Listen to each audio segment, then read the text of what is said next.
Hello बच्चों, halo alkane और hello arene के लेक्चर नंबर 3 में आपका स्वागत है। इसके पहले वाले लेक्चर में हमने एल्किल हैलाइड के बनाने की विधियों के बारे में बताया था आपको। ठीक है, आज हम उसका एक सेकंड पार्ट लेकर आए हैं जिसमें हम एल्कीन में एचएक्स का एडिशन देखे थे। उसमें एचएक्स का एडिशन किया था हमने, और जो एडिशन था वो किसके अनुसार किया था हम लोगों ने? मार्कोनी-काप के नियम के अनुसार किया था। मार्कोनी-काप का नियम क्या कहता था कि हाइड्रोजन हैलाइड से आने वाला धनात्मक भाग कार्बन के उस परमाणु से जुड़ेगा जहां हाइड्रोजन की संख्या अधिक होती है, तो उसके विपरीत दिशा में ऋण आयन वहां जुड़ेगा जहां पर हाइड्रोजन की संख्या कम होती है। ठीक है, ये मार्कोनी-काप का नियम था। यहाँ पे मैं दूसरा लेकर आया हूँ एंटी मार्कोनी-काप का नियम, या हेडिंग है खैरास प्रभाव। इसी को एंटी मार्कोनी-काप का नियम कहा जाता है। ठीक है, पराक्साइड की उपस्थिति में HBr का योग मार्कोनी-काप नियम के विपरीत होता है। ठीक है, इसका एग्जाम्पल देखिए।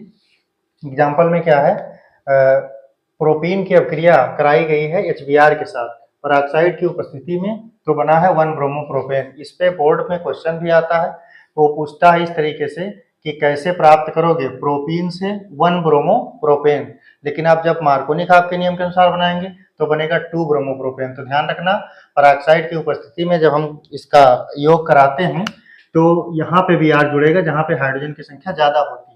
ये मार्कोनी-काप के नियम में जो था वो इसके विपरीत था। ठीक है, मार्कोनी-काप के नियम में क्या था, यहाँ पे जुड़ता था Br और इसमें कहाँ पे जुड़ेगा, यहाँ पर आकर के Br जुड़ेगा। उसके नीचे एक क्वेश्चन है जो एनसीईआरटी का है। इस क्वेश्चन को देखिए इसमें HBr का योग करना था, तो अगर हम मार्कोनी-काप के नियम के अनुसार HBr का योग करेंगे तो यहाँ पे Br लगेगा, लेकिन इसमें क्या होगा, पराक्साइड दिया हुआ है तो पराक्साइड के कारण क्या हो जाएगा, इसमें एंटी मार्कोनी-काप का नियम लगेगा। पराक्साइड दिया रहता है, H2O2 लिख करके भी दे सकता है। इस तरह से पराक्साइड लिखा हो चाहे H2O2 लिखा हो, आपको ध्यान रखना है HBr का योग एंटी मार्कोनी-काप के नियम के विपरीत करना है आपको। ठीक है, तो इसका उत्पाद ये बना है, इसको याद कर लेना, एनसीईआरटी का है, हो सकता है इससे क्वेश्चन आए। अब इसके बाद अगली विधि हम देखेंगे, एल्कोहल से ही है बनाने की। एल्कोहल की क्रिया हम PX3 फास्फोरस ट्राई हैलाइड के साथ में कराते हैं तो हमें एल्किल हैलाइड मिलता है और आर्थोफास्फोरिक एसिड। ये जो बना है ये क्या है, आर्थोफास्फोरिक एसिड बना है। ठीक है, इस रिएक्शन को हम कैसे करते हैं इसका मैं एक ट्रिक बताता हूं आपको। देखो, जो एल्कोहल है इसको आप इस तरह से लिख लें, एल्कोहल को आप ऐसे लिख लें ROH RO और H, इस तरह से आप लिख लेंगे। और ये जो फास्फोरस हैलाइड है इसको कैसे लिखोगे, PX इस तरीके से। अब यहां से आप इसको काट लें ऐसे, यहां से आप जब इसको काट करके अलग करेंगे तब क्या हो जाएगा, देखिए 1 2 3, तो हम लोग क्या लिखेंगे, H3। यहां से देखो बन गया, H3 बन गया, और P और O3, H3PO3 आर्थोफास्फोरिक एसिड निकल गया। बचा क्या, R, 3 R बचे और 3 X बने, तो हम लोग लिखेंगे RX। आप इसको ऐसे भी लिख सकते हैं 3RX।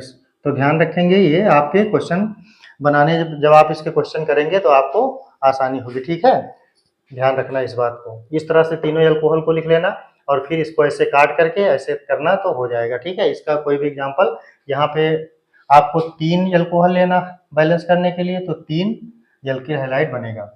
ये विधि है, इसमें कोई रीअरेंजमेंट नहीं होगा, ये बात ध्यान रखना। अगर रीअरेंजमेंट आपने करा दिया तो फिर गलत हो गया क्वेश्चन, क्योंकि कार्बोकैटायन नहीं बनेगा। एक हिसाब से समझ लीजिए SN2 है, तो आप इसको ऐसे ही तैयार कर लेंगे। ओके, समझ में आया है, ये समझ में आया होगा।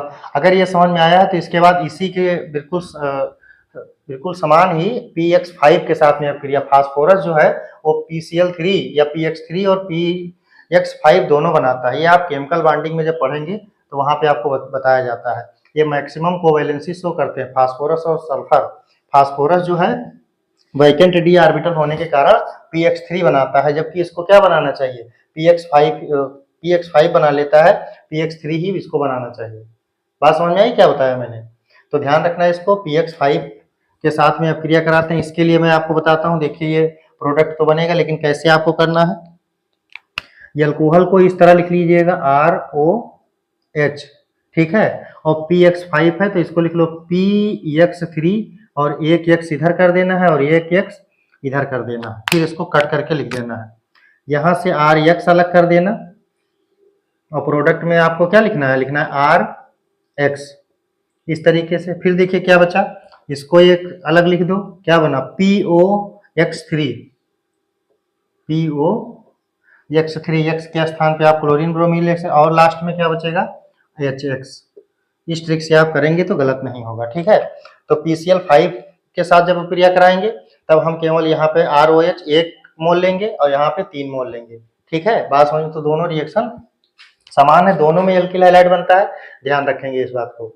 इन विधियों के बाद में एक विधि हम और बताते हैं जो एल्किल फ्लोराइड बनाने की विधि है। एल्किल फ्लोराइड को हम फ्लोरीन की अपक्रिया द्वारा नहीं बना सकते हैं, ठीक है। इसके लिए एक अलग अपक्रिया है जो क्या है, स्वार्ट्स अपक्रिया के नाम से जानी जाती है। स्वार्ट्स रिएक्शन याद रखना, इसमें HGF के साथ में, KGF नहीं, HGF के साथ में अपक्रिया कराते हैं तो एथिल फ्लोराइड या एल्किल फ्लोराइड बनता है, ठीक है बच्चों। इसमें हम क्या क्या ले सकते हैं अपक्रिया कराने में, SbF3 ले सकते हैं, AsF3 ले सकते हैं, COF3 ले सकते हैं, AgF ले सकते हैं और Hg2F ले सकते हैं। इन सबको ध्यान रखना, अगर इस तरह से रिएक्शन कहीं दिया है तो आप समझ लेना ये स्वार्ट्स अपक्रिया है, ठीक है।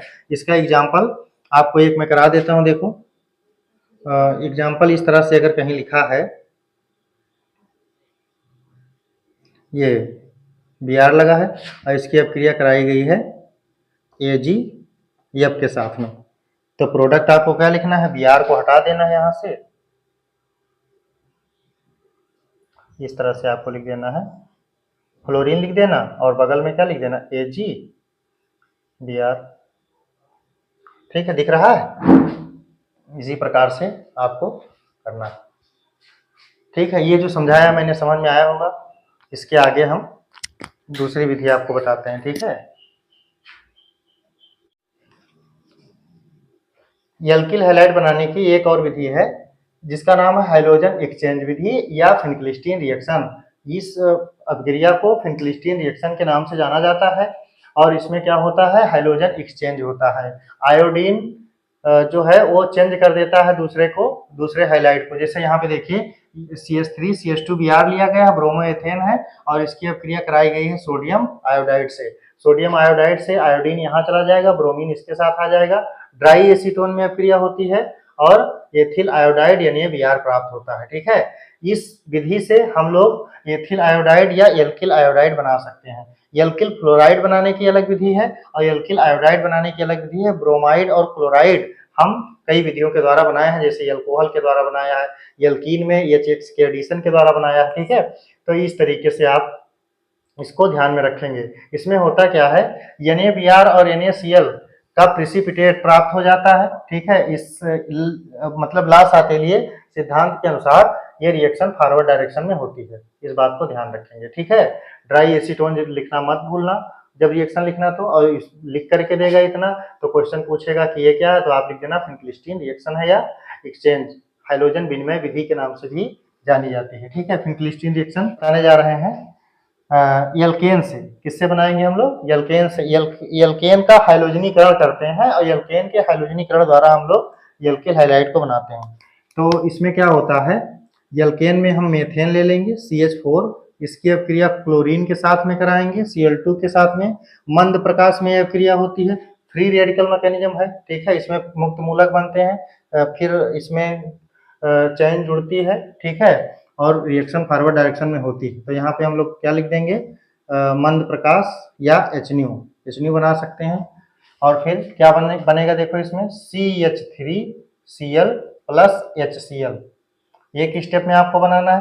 फिर इसी को लेकर के यहाँ पे लिख देना है CH3Cl प्लस Cl2, सेम रहेगा। फिर बन जाएगा CH2Cl2 प्लस HCl, फिर इसको यहाँ पे लिख देना है CH2Cl2 को लिख देना है, फिर Cl2 के साथ में अपक्रिया कराना है, बन जाएगा CHCl3 प्लस HCl, ठीक है। फिर इसको यहाँ पे लाना है CHCl3 प्लस Cl2, क्या बनेगा बनेगा CCl4 प्लस HCl। अब रिएक्शन इसके आगे नहीं हो जाएगी क्योंकि एक भी हाइड्रोजन नहीं बचा है, अब इसके आगे रिएक्शन नहीं होगी। तो इसमें जो यौगिक बने हैं इसको ध्यान रखेंगे, ये बना है क्लोरोमेथेन या मेथिल क्लोराइड, ये डाई क्लोरोमेथेन है, ये ट्राई क्लोरोमेथेन, और ये कॉमनली बहुत अच्छा इसका नाम है क्लोरोफार्म के नाम से जाना जाता है। क्या है? क्लोरोफार्म। याद रखेंगे इसको। इसका उपयोग निश्चेतक के रूप में किया जाता है, इसको सूंघने से व्यक्ति बेहोश हो जाता है क्लोरोफार्म पे, और इसको रंगीन बोतल में रखा जाता है। अगर क्लोरोफार्म को हम व्हाइट बोतल में रख देंगे तो प्रकाश के साथ क्रिया करके वायु के संपर्क में आने पे ये एक बहुत ही जहरीली गैस बना लेता है जिसका नाम है COCl2, जिसका नाम है फास्जीन गैस। किस गैस के नाम से जानी जाती है? Phosgene gas. ये जहरीली होती है, इसलिए क्लोरोफार्म को रंगीन बोतल में रखा जाता है। ध्यान रखेंगे इस बात को। क्लोरोफार्म का आईपीएससी नाम है ट्राईक्लोरोमेथेन और इसको क्लोरोफार्म के नाम से जाना जाता है। ठीक। फिर दूसरा अगला ये जो कंपाउंड है ये भी बहुत अच्छा विलायक के रूप में होता है, इसका नाम है कार्बन टेट्राक्लोराइड। क्या नाम है? Carbon tetrachloride. ठीक है। तो यहाँ पे एल्किल हैलाइड बनाने की हमने आपको विधि बताई है। हाइड्रोजन एक्सचेंज विधि इंक्लिस्टीन के नाम से जानी जाती है, और फ्राम एल्केन से हमने बनाया है। मंद प्रकाश में ये रिएक्शन होती है, फ्री रेडिकल मैकेनिज्म होती है। ठीक है, इसमें फ्री रेडिकल बनते हैं फिर आपस में जुड़ते हैं और ये रिएक्शन इस तरह से होती है। तो इसको याद रखना है, बहुत आसान है, कक्षा 10 में भी आपने पढ़ा होगा। तो अब इसके आगे हम अगले लेक्चर में आपको इसके भौतिक गुण और रासायनिक गुण, SN1 SN2 रिएक्शन सब आपको लेकर के आएंगे, समझाएंगे अच्छे से। ठीक है, तो वीडियो को देखिए और लाइक करें, शेयर करें। धन्यवाद।